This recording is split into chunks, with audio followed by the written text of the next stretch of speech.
and we were learning about a passage in Sefer Chagai. Chagai was testing the Kohanim at the beginning of Bayis Rishon to see if they knew the halachas of Tum and Tahara, because they were just spent 70 years in Golus, and there could have been people that didn't remember the halachas. And he gave them the following test, and the Gemara understands the test as follows. It was at the bottom of Tes Ayin Amud Beis. He says, Hein Yisa Ish Bisar Kodesh Bichnaf Bigdo. If a person normally carries holy meat with the corner of his garment, and Rashi explains the corner of his garment means that there's a sheretz attached to the corner of his garment, or is hanging by the corner of his garment in some way. V'naga bichnafo el halechem. And the corner of his garment that has the sheretz touches a piece of bread. Ve'el hanazid, and then that bread touches a potted food. Ve'el hayayin, and then that potted food touches wine. And then ve'el shemen, and then the wine touches oil. So you've got a relay here of multiple things becoming tummy and then coming in contact with other things. And then he asked them, will this oil become tummy or not? So the Kohanim answered, Vayanu HaKohanim Vayomru Lo. And the Kohanim said that no, it will not become tummy. So this is the discussion now of Machlokes as to whether the Kohanim gave the correct answer or the incorrect answer. So Gufa Rav Amar Ishtabish Kohani, Ushmul Amar Lo Ishtabish Kohani. Rav says that they gave the wrong answer, and Shmuel says no, they gave the correct answer. Now, when you look at it, the whole discussion comes about because there was a statement by Rabbi Yossi ben Yoezer who had said that liquids, fluids that have become tamei in the Beis Hamikdash do not have the ability to be matame other things. And that was where we got onto this discussion from yesterday. Now, we're going to be seeing that some of the items that are in this system, such as the wine and the oil, are liquids. And yet, there seems to be a transmission of tumah here. So let's see how we're going to unpack these psukim. Rav Omar Ishtabesh Kohani, Revi Bakodesh Bo'eminayu, V'amru Le Tohar. Rav says the Kohanim got it wrong because basically what Chagai was asking them was, this is something that's a revi'i l'tumah. The sheretz, which is an avhatuma, touches bread, it becomes a rishon. The bread touches a potted food, that's a sheni. The sheni touches wine, that becomes a shlishi. The shlishi touches shemen, the shemen becomes a revi'i. By kodshim, you do have a revi'i l'tumah, so they should have said that it's tameh, and they got that wrong. Ushmuel Amr Lo Ishtabish Kohani Chamishi Bekodesh Bo'aminayu V'Amr Le Tohar. Shmuel says no, they got it right, because by Shmuel's reckoning, the oil was a chamishi l'tumah, and there's no such thing as a chamishi l'tumah, a fifth level of relay. So Bishlam Rav Hainu Dichsiv Arba'a Lechem Unazid V'Yayin V'Shemen. So, looking at the pasuk, Rav makes more sense that the question was on a revi'i l'tumah because there are four items. There's bread, potted food, wine, and oil. Those are four things. So the oil should be the fourth in the list, and that should be the fourth in the relay. So it should be a revi'i l'tumah. Ela lishmuel chamisha min olei. But according to Shmuel, where does he get that the oil was the fifth relay of tumah, not a fourth? So the Gemara answers, Miksiv v'naga kinafo, v'naga bichnafo kasiv, lama shenaga bichnafo. The answer is, it's the extra letter beis in that pasuk. It doesn't say that the corner of his garment, which has the sheretz there, touched the bread, but it touched something that touched the corner of the corner, which is something touched the sheretz, which became a rishon l'tumah, and that thing bichnafo touched through that item that became tummy, through his garment without the sheretz on it, touched the bread. So the bread is now a sheni, the potted food is a shlishi, the wine is a revi, and the oil is a chamishi, and the chamishi never is tummy. The garment's a rishon. This garment is a rishon. No, the sheretz. The garment isn't of itself the issue over here. The sheretz touched something else, and that something else, which is not mentioned in the pasuk, touched the bread. So the word Rashi, if I'm understanding Rashi correctly, the word kanaf refers to a garment that has a sheretz on it. Okay, tashma. So come and listen. Vayomer Chagai im yiga tamei nefesh b'chol eile hayitamei. So Chagai gave them a further quiz. The pasuk that we had previously from Chagai is from pasuk Yud Beis. Now we go and to the next pasuk, which is pasuk Yud Gimel in that chapter, and Chagai says, "Im yiga tamei nefesh b'chol eile." If a person who has tumas meis upon him would touch any of these things, hayitma, will he become tamei? Vayanu kohanim vayomru yitma. The kohanim responded and they said, yes, he would become tamei, or these things would become tamei. So bishlam l'shmuel midahacha lo ishtabesh hasam nami lo ishtabesh. So Shmuel works out well over here, because if Shmuel learns that the previous case was a chamishi l'tuma, here you're talking about where the oil is now a revi l'tuma, because the person has tumas meis, he touches the bread directly, the bread becomes a rishon, the potted food becomes a sheni, the wine becomes a shlishi, and the oil becomes a revi. So they answered accurately in both cases. But according to Rav, where the wine is a revi in both questions, both in pasuk Yud Beis and in pasuk Yud Gimel, why did they get it wrong in the first case when he fahered them about tumas sheretz, and over here when he fahers them about tumas meis, they get it right? Amar Rav Nachman, Amar Rabba bar Avuha, Bekin hein betumas meis, ein bekin hein betumas sheretz. Answers the Gemara, because the Kohanim, after 70 years in Galus, were familiar with the laws of tumas meis. It's a much more conspicuous kind of tumah, well-known kind of tumah, but they weren't as well versed in tumas sheretz, and that's why they got it wrong. Ravina Amar Hasam Revi'i Hachashlishi. And Ravina gives a different teretz. And the way Rashi explains it is that when he asked them the second question having to do with tumas meis, he wasn't asking them if a person who had touched a corpse touches a piece of bread, but rather if the corpse itself touches the piece of bread. And that's why the oil is not a revi in the second case, the oil is a shlishi, because when you think about it, if a corpse touches a piece of bread, the bread now becomes an avatuma, not just a rishon. The bread touches the potted food is a rishon, the potted food touches the wine, that becomes a sheni, the wine touches the shemen, it becomes a shlishi. So the error that the Kohanim made was consistent. They were not aware of the laws of Revi L'Tumah. They were aware of the laws of Shlishi L'Tumah, which is why they got the second question correct. But they weren't aware of the laws of Revi, which is why they got the first question wrong. Tashma. Now let's go to the next pasuk in Chagai. It says in pasuk Yudalid now, Vayan Chagai Vayomer, Kein ha'am hazeh v'chein hagoy hazeh lefanaynu Hashem, v'chein kol ma'aseh yedehem. Basically, Chagai says, look, Hashem says that this nation is good, they're correct, and everything they do is fine. However, va'asher yakrivu sham tamehu, but whatever they offer in the Beis HaMikdash will be tameh.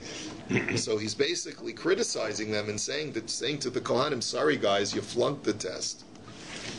Everything that you bring in the Beis HaMikdash is going to be tameh.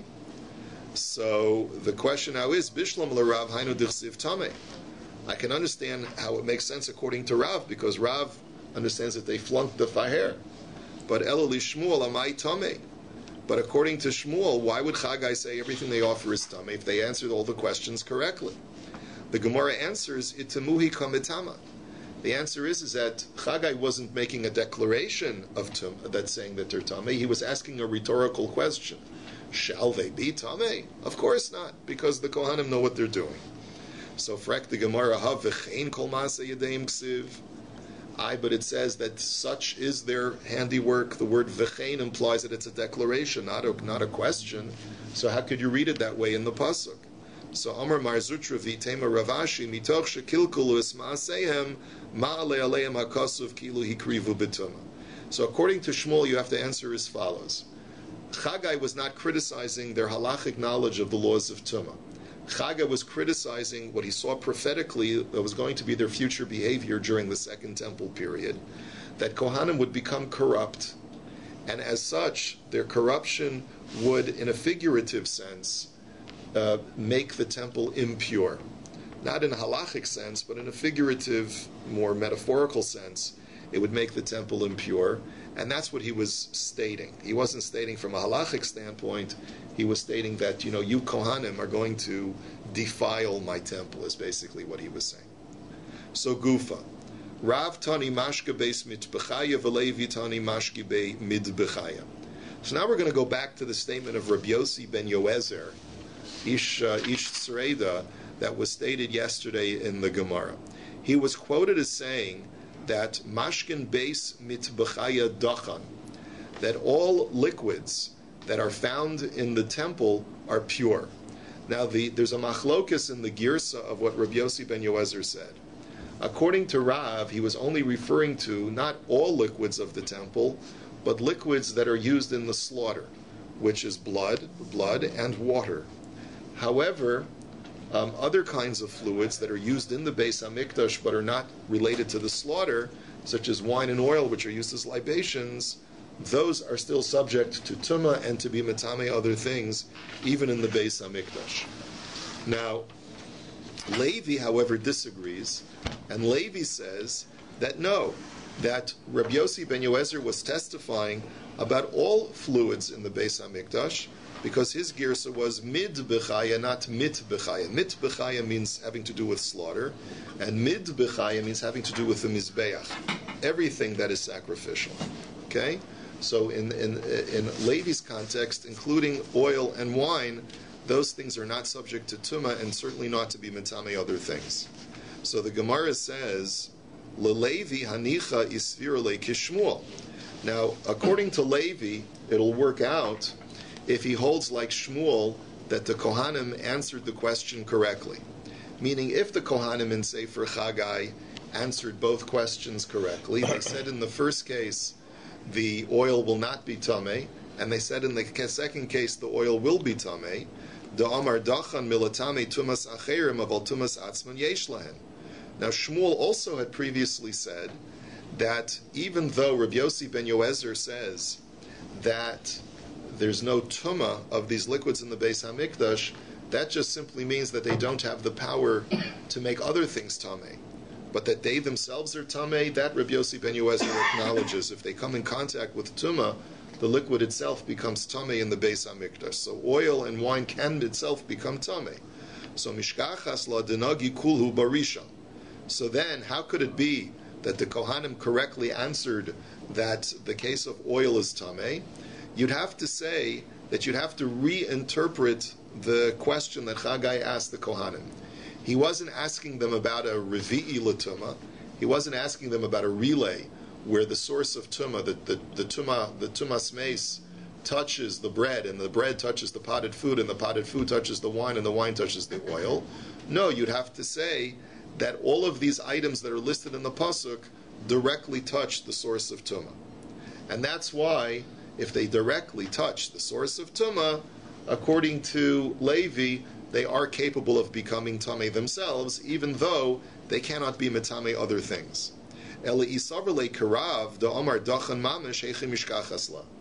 But Rav yesterday had stated that not only does Rabbi Yossi ben Yoezer say that these things cannot be metame other things, but they themselves are completely tahor. The fluid is not capable of even contracting tumah for itself. So how could it be that the Kohanim were accurate in their statement that the oil is going to become tameh? The oil cannot become tameh according to Rabbi Yossi ben Yoezer, at least not the way Rav interprets it. So al karchach kishmul svirale. So answers the Gemara. You have to say that Levi, who says that oil and wine is included in the statement of Rabbi Yossi ben Yoezer, that it cannot be metame, he has to hold like Shmuel. Because he can't hold like Rav, who says that it itself is not tameh, because clearly in the pasuk, the Kohanim said that the oil itself is tameh. Really, he has to hold like Shmuel, who says that all Rabbi Yossi ben Yoezer was saying is that it cannot transmit tumah to other things.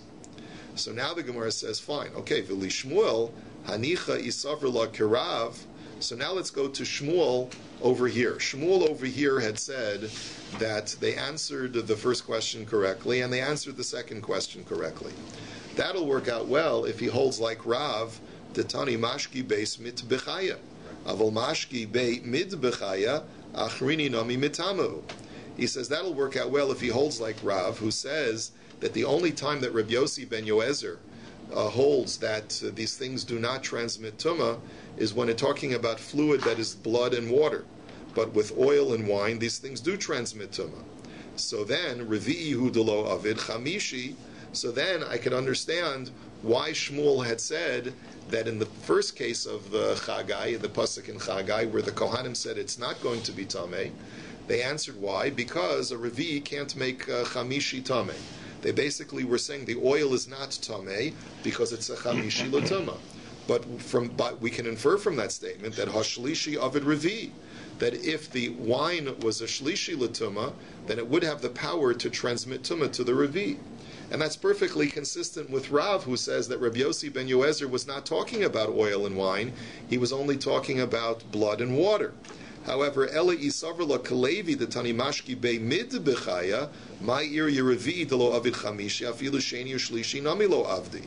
He says, but if Shmuel is going to subscribe to Levi's interpretation of Rabbi Yossi ben Yoezer, which is that all liquids in the Beis HaMikdash, not just blood and water, but also oil and wine, do not transmit tumah, then even if the oil was not a chamishi l'tumah, even if the oil was a revi, or even a shlishi, or even a sheni, it still should not be able to contract tumah from wine, because wine is a fluid, and according to Rabbi Yossi ben Yoezer, wine does not have the power to transmit tumah to anything else.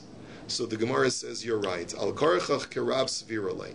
You'll have to say that Shmuel, in order for him to interpret the pasuk the way he does, has to hold like Rav's understanding of Rabbi Yossi ben Yoezer, which is that the only time that liquid does not transmit tumah is if it's blood or water. But if it's oil and wine, it can transmit tumah.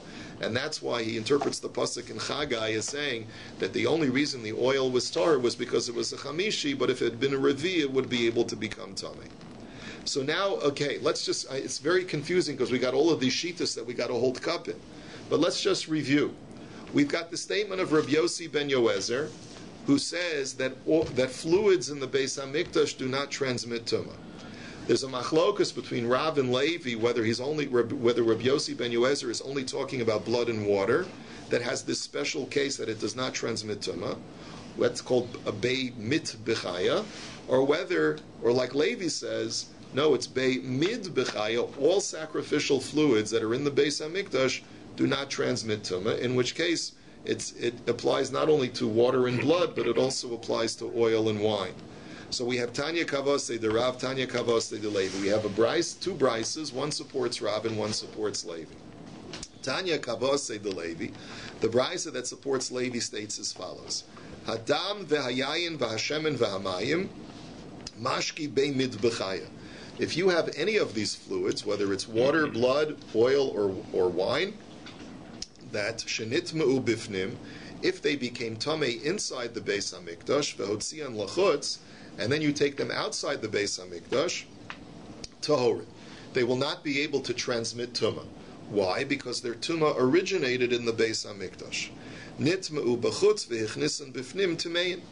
But if they became tamei outside the Beis HaMikdash, since their tumah origin started outside, therefore Rabbi Yossi ben Yoezer's pronouncement does not apply, because he was only talking about liquids that became tamei inside the Beis HaMikdash, then these fluids will have the ability to be metamei other things, even if they are brought into the Beis HaMikdash afterwards. So now the Gemara says, Eini, can this really be so? V'ha'amar Rabbi Yeshua ben Levi mashki be mid b'chaya lo amru dachan ela b'makoma. That he says explicitly that the only time that we say sacrificial fluids are tohar is only when they're in their place. So what does it mean to be in their place? My lav lemeute nitmu bifnim v'hotzian lechutz. Didn't Rabbi Yeshua ben Levi mean to say that if they became tamei inside the temple and then were later taken out, they are metamei other things? Not like this brisa says. Lo lemeute nitmu b'chutz v'hichnisan bifnim. No. All Rabbi Yeshua ben Levi is saying is that if they became tamei outside the temple and then they were brought inside, they will not be tohar. They will still be able to be metamei other things. Because the only time that they're not metamei other things is if their origin of tumah happened inside the Beis HaMikdash. So the Gemara says, V'ha b'mekoman ka'amar. But doesn't he say that they're only able to be metamei in their place? In their place is mashma, that where they presently are is how you judge whether or not they can be matame other things. So it's mashma from Rabbi Yeshua ben Levi that even if they're even if they were tamei, even if they were made tamei inside and taken outside, that they will have the ability to transmit tuma. So the Gemara says, Hachi Kamar, Lo Amru Dachan Ela Shenitma'u Bimekoma. What he means to say in their place means that they were made tamei in their place. That's when we say that they're tahor, no matter what. But if they were made tamei outside the Beis Hamikdash and then brought in, they will still be able to be metamei. But the bottom line is that there's no stira between Rabbi Yeshua ben Levi and the Braisa. Both the Braisa and Rabbi Yeshua ben Levi agree that if they became tamei in their place, then even if they're brought outside afterwards, outside the temple, they do not have the ability to be metamei. The point of this exercise was to show us that there is a Braisa that goes according to Levi, who says that not just slaughter fluids, but all sacrificial fluids, including wine and oil, are subject to this halacha of Rabbi Yossi ben Yoezer that they cannot transmit tumah. Tanya Kavase de Rav, we have a Braisa to support Rav. Adam ve'hamayim mashki beis mit b'chaya, that only blood and water, that are liquids that result from slaughter or that are used in slaughter, shenitma'u, if these liquids become tamei, bein b'kelim bein b'karka tahorin, that it makes no difference whether this liquid became tamei in a kli, in a utensil, or whether it became tamei in the ground, which means that there was a ditch in the ground where this water or blood was, and it became tamei through coming in contact with tumah.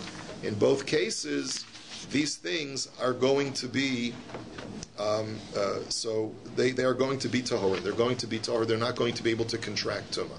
So this is consistent with what Rav says, according to Rabbi Yossi ben Yoezer, that only these two fluids are not able to contract tumah. And Reb Shimon Oimer, Bekalim Tameim, Bekarka Tahorin. And Reb Shimon says, no, it depends. When you're dealing with water and blood that's in a kli, then it will become tamei and will be able to transmit tumah to other things. But when you're dealing with water or blood that's in the ground, well, that has the status of a mikvah. We're going to learn about this in just a minute. Anytime you have a certain requisite amount of fluid, of water, that's in the ground, it qualifies as a mikvah, and therefore it cannot itself become tamei, because a mikvah, because it's a purifying source, itself cannot become tamei. Okay? So based on that principle, the purpose of this brisa was to demonstrate that we have a brisa to support Rav's contention that Rabbi Yossi ben Yoezer was only addressing fluids that are used in slaughter or that result from slaughter, which are water and blood. Amar of Papa, afilu laman da Amar tumas mashkin. Oh, I'm sorry, I skipped a line. Rabbi Shimon Omer bekalim tamein bekarka tahor. Rabbi Shimon disagrees and he says, if they are in a utensil, they do become tamei. And if they're in the ground, they do not become tamei, like I said, because the ground is a mikvah. Now, Amar of Papa, afilu lamando Amar tumas mashkin deoraisa, mashki beis mitbachaya hilchasa gemirila. That even if you say that tumas mashkin is deoraisa, which means even if you hold, not like Rabbi Yossi ben even if you hold like the Tanoim that we saw yesterday, that liquids can contract tumah and transfer tumah midioraisa, and we're going to revisit that momentarily. Even if you hold according to those Tanoim who say that liquids become tamei and transmit tumah midioraisa, nevertheless, everyone would agree to Rabbi Yossi ben Yoezer's halacha that liquids that are inside the temple that are used for sacrificial purposes, there's a halacha l'Moshe Misinai that these liquids do not transmit tumah. Now that's an astounding statement that Rav Papa makes, as we're going to see in just a moment. Amalei Rafuna Bereda Rav Nasan Rav Papa ve'elahad Amar Rabbi Eliezer ein tumah lamashkin kol ikar teida shereheyed Rabbi Yossi ben Yoezer ish strei lamashki beis mitbachaya dachan. So there was a statement that was made by Rabbi Eliezer. He wanted to argue that liquids cannot transfer tumah at all, that they don't become tamei and they don't transfer tumah whatsoever midioraisa. And he said, and I'll prove it to you based on the statement of Rabbi Yossi ben Yoezer, who said that fluids that are temple-related do not transmit tumah. So, l'chora, according to Rav Papa, this is a non sequitur. According to Rav Papa, you can't bring proof from a special halacha l'Moshe Misinai, which only applies to a specific case. This is the Gemara's question. V'ihilchasa gemiri la mi gamrinan mina. If it's a halacha l'Moshe miSinai that only when it comes to temple fluids we do not have a transmission of tumah, how could Rabbi Eliezer extrapolate from that one halacha l'Moshe miSinai case to all cases of liquids that they don't contract or transfer tumah? Doesn't make any sense according to what Rav Papa is arguing. Armalei Ravina l'Ravashi. Ravina asks Ravashi another question that's problematic for Rav Papa. V'ha Reb Shimon do Amar tumas mashkin deoraisa. Reb Shimon says that tumas mashkin is deoraisa. He holds that liquids can transfer tumah midioraisa. The Tanya Reb Yosef Reb Shimon Omrim lekelim toharim laochlin tameim. As we saw yesterday, there's a whole machlokes tanoim. Reb Yehuda was of the opinion that liquids transmit tumah unconditionally. Reb Shimon and Reb Yossi say that liquids transmit tumah only to food items but not to kalim. And Rabbi Meir says that liquid does not transmit tumah at all. That's the machlokas. Those of you who were here yesterday should remember that machlokas. Three-way machlokas. But at least one thing that you see is that according to Reb Shimon, liquids transmit tumah midioraisa to food items. V'hacha ka'amar Rabbi Shimon b'kelim tameim b'karka tahorim. And here Reb Shimon is saying that fluids that are in the temple, the slaughter fluids, blood and water that are in the temple, only contract tumah when they are in a kli, but not when they're in the ground. V'i hilchasahi mali b'kelim mali b'karka. And if you're telling me that this is a special halacha l'Moshe miSinai, that contrary to the general rule that liquids transmit tumah, but in the temple liquids do not transmit tumah, they don't contract or transmit tumah because of a special halacha l'Moshe miSinai, so then why should Reb Shimon create any distinction whatsoever between whether the liquid that's the temple fluid is in a kli or is in the ground? Either way, if it's a special halacha l'Moshe miSinai, there should be no distinction whatsoever. And in both cases, it should be tohar. So the Gemara says, kasha. You're right. It's problematic. Rav Papa is problematic. Rashi says that basically Rav Papa has to be rejected. Rav Papa was not taking into consideration these two brises that we just cited to prove that it's not a halacha l'Moshe miSinai, but rather an extension of some other halacha that is learned from the regular laws of tumah, and that's why the other Tanaim were able to create comparisons or analogies between one to the other. So Amar Rav Papa Hada Amart Bekarka Tahorin Loshanu Elamayim Aval Dam Lo. Now Rav Papa makes another statement, and he says that when Reb Shimon creates this distinction between liquid that's in a kli versus liquid that's in the ground, he said liquid that's in a kli does become tameh, even if it's temple fluid of blood and water. But if it's in the ground, because it's a mikveh, it does not become tameh when it comes in contact with tumah. He says that was only true when the liquid in question is water. But if the liquid in question is blood, then even if it's in the ground, it will become tameh. Why is that? Because the only time that Reb Shimon holds that the liquid in the ground will not become tameh is because it has the din of a mikveh. A mikveh, by the Torah's definition of what a mikveh is, it's only water, it's not blood. Umayim namilo amran ela dahavi revius dechazi lahatbul be machatim v'tzinoros.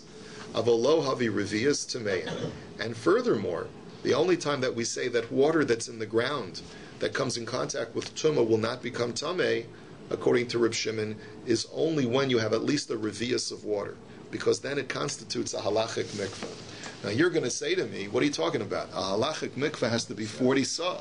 It's got to be a much larger body of water than just the revius of water. Well, you're right, but only as far as being a mikveh for a human being to purify himself.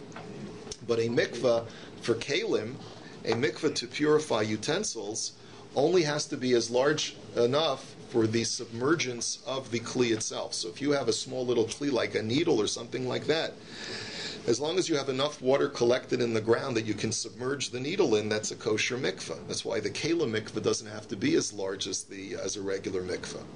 It just has to be a proper rainwater mikveh.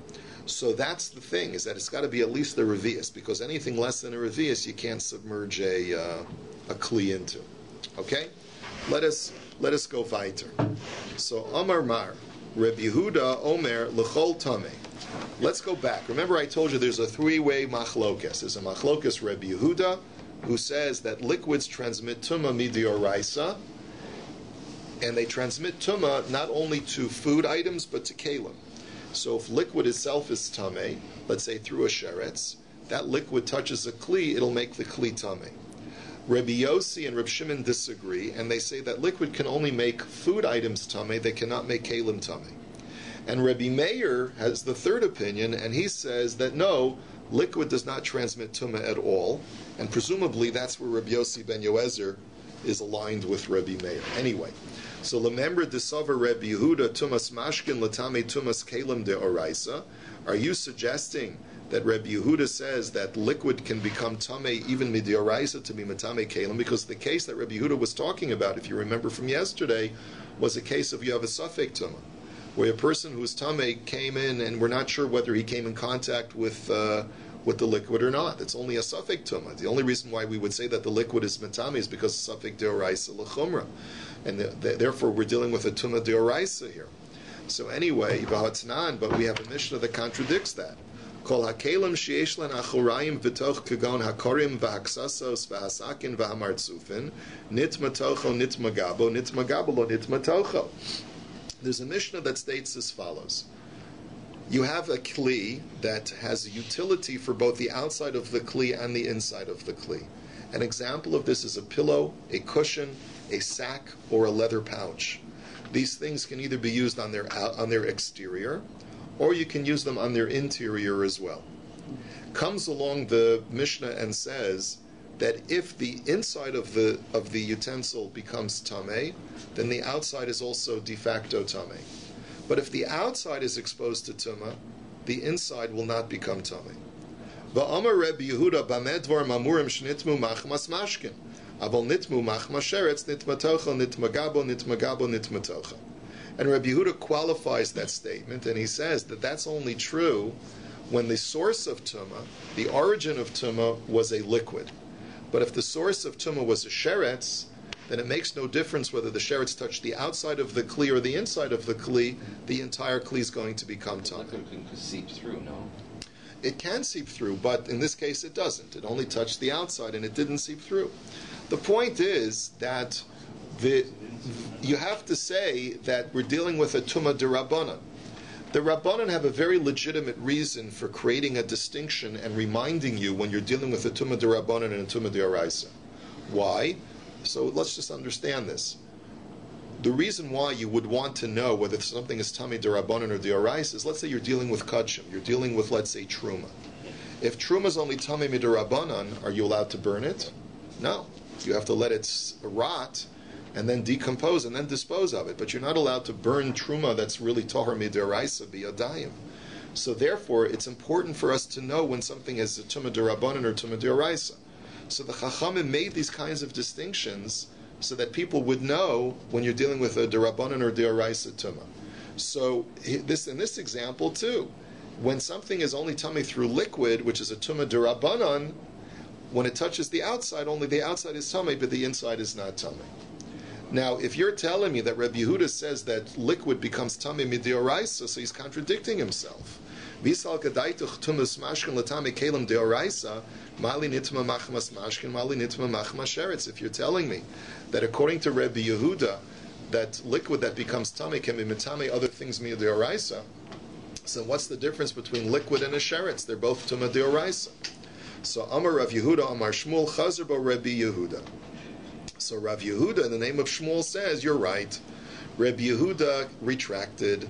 Originally, he thought that tumas mashkin can be matame kelim midioraisa, and later he realized that he was mistaken, and he said it's only a tumah derabanan. So Ravina Omar laolam lo hadar, habemashkin haboyin machmas yadayim, habemashkin haboyin machmas sheretz. Ravina disagrees. He says, no, it's not that Rabbi Yehuda retracted. He was talking about two different cases. Really, tumas mashkin is deoraisa, that it's matame kelim. But over here, he's talking about liquid that became tameh through hands, not through a sheretz. The origin of the water's tumah was through hands. What do we mean by hands? The rabbis made a takan, and they said all unwashed hands have a din of a sheni l'tumah. Now we have a remnant of this in today's halacha. That's why the rabbis made a takana that all Jews, before they eat bread, have to do netilas yadayim. Why? Because hands are a sheni l'tumah. Now it's true, we don't have the laws of tum and tahara anymore, and even if your hands are a sheni l'tumah, the most that they would do would be prevent you from eating truma.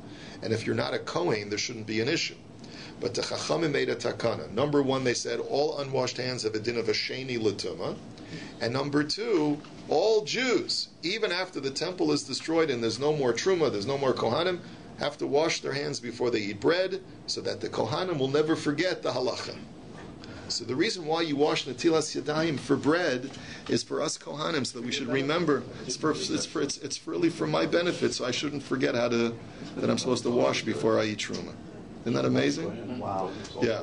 So anyway, the point is like this. The point is, they all part and parcel of that takana was that when an unwashed hand touches any liquid at all, even if it just touches just plain water, the water becomes tameh, and it gets upgraded to a rishon l'tumah, which is counterintuitive because a sheni normally only makes a shlishi.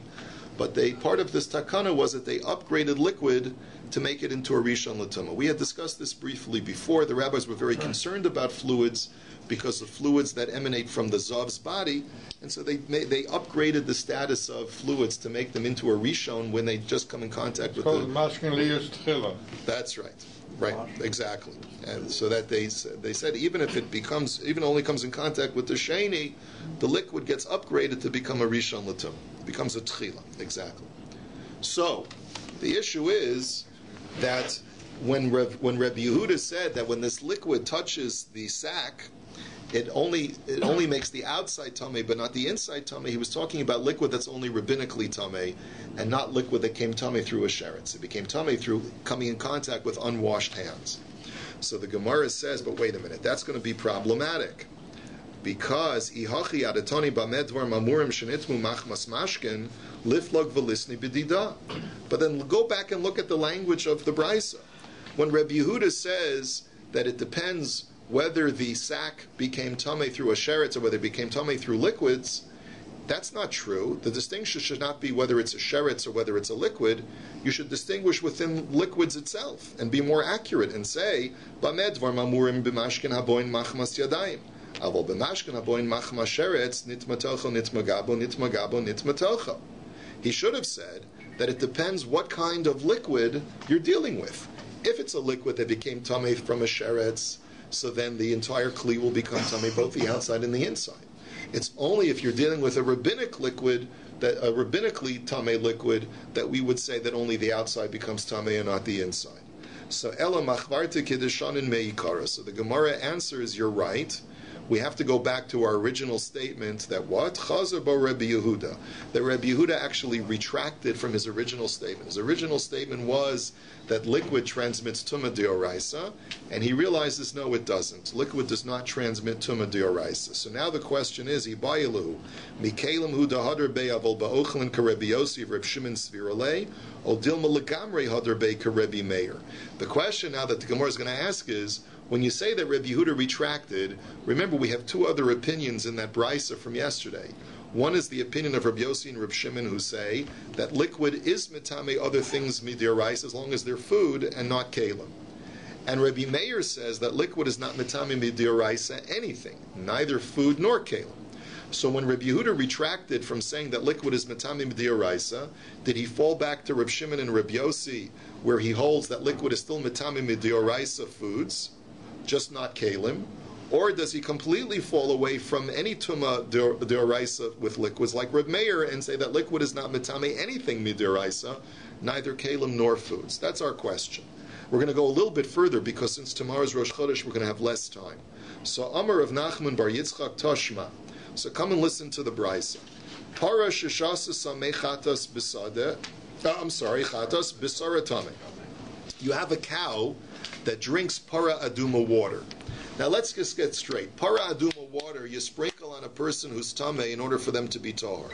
But it has this counterintuitive quality, which is, the Torah says, V'hanogeya b'me'anida yitmada arif, that anyone who touches the water of the para aduma and their tahor, they become tameh. It's a very strange phenomenon, but it's one of the chuki, it's one of the unusual mysteries of the paraduma water. So, precisely.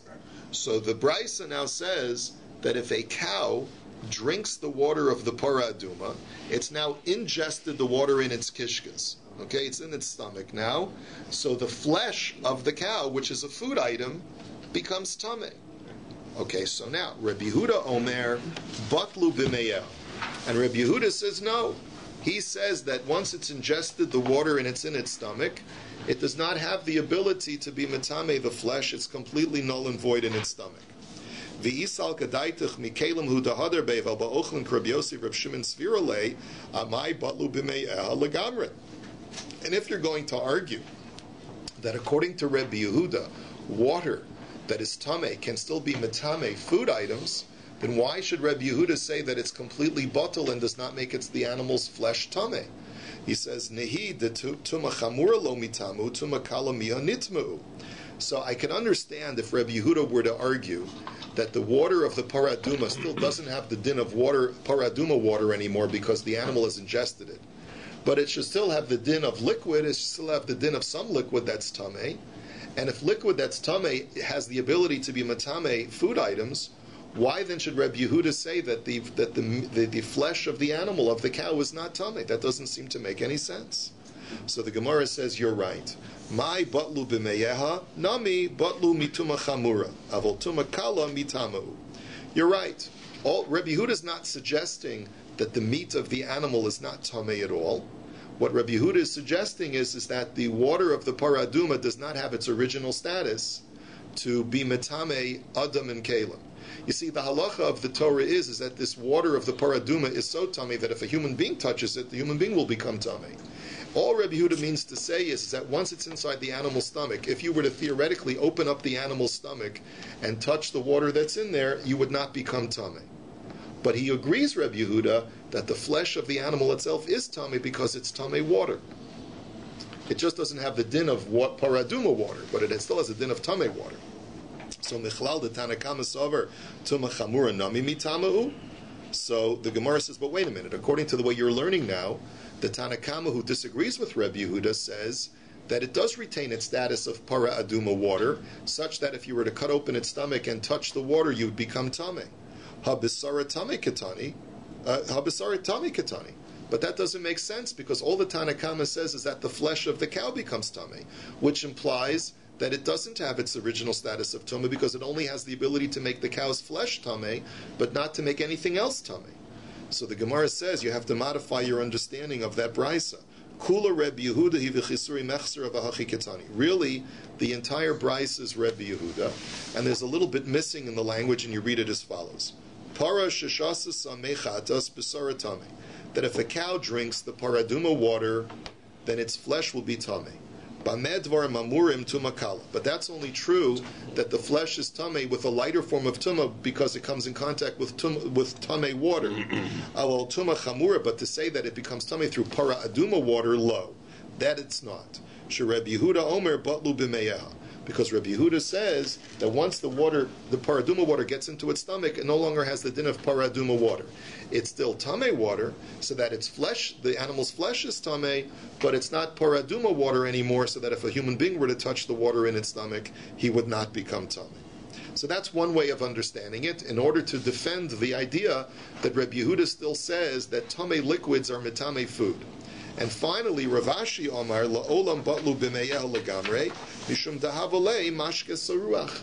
Ravashi says, I have a different way of understanding that brisa. You know why Rabbi Yehuda could hold that tameh liquids can be metame food, but over here he holds that the animal's flesh is not tameh? Because once the liquid gets into the animal's stomach, it doesn't have the din of normal liquid anymore bichlal. It becomes what's called mashke saruach, spoiled liquid, and spoiled liquid can no longer transmit tumah. Once liquid gets into an animal's stomach, it's completely spoiled. It doesn't even have a din of mashke anymore. And therefore, even if you hold that liquid mid'oraisa does convey tumah to food, but here it cannot because it's spoiled. And we'll hold it here. You have a wonderful day.